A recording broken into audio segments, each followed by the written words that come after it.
दिल मेरा भी करदा ए बड़ा जन्नत दे विच जान वास्ते, ते दिल तेरा भी करदा ए बड़ा जन्नत दियां अजीमो शान नेमतां पान वास्ते।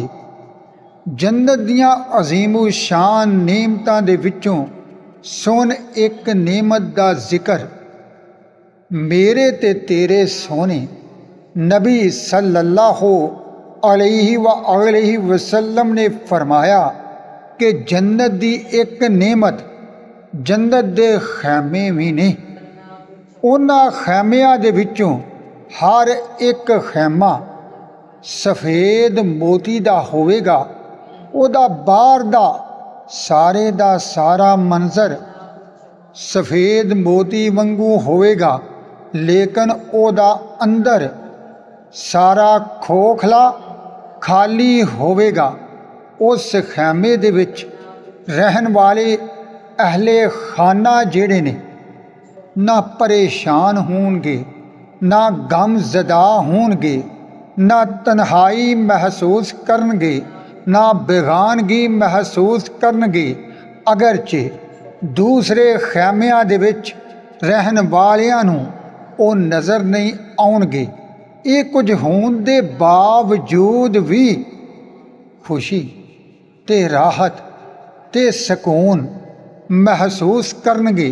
उन्हां दा दिल ना ते घबराएगा और ना बाहर जान नूं करेगा। इहो ही होवेगा कि अल्लाह ताला सानू सदा सदा इहदे विच आबाद शाद रखे और हर वेले असी गमां तो आज़ाद रहिए।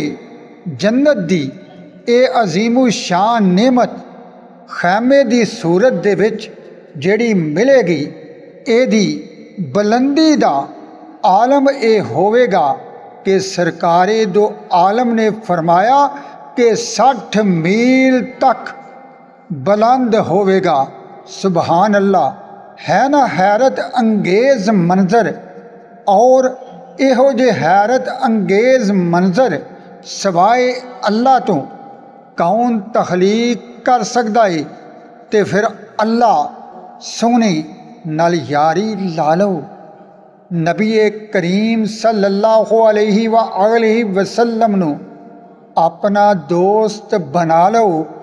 अल्लाह दुनिया दे विच भी ते आखरत दे विच भी तुहानू हर गम फिक्र ते परेशानी तो आज़ाद रखेगा। और अल्लाह आखरत दे विच करम फरमा के जन्नत दियां अजीमो शान नेमतां अता फरमाएगा। मैनू ते तुहानू जदों मौत आवे ना ते सामने रसूले करीम दा चेहरा मुबारक होवे, लबां ते दरूद सलाम होवे, ते पढ़दियां पढ़दियां नबी करीम नू वेंदियां वेंदियां जान निकल जावे।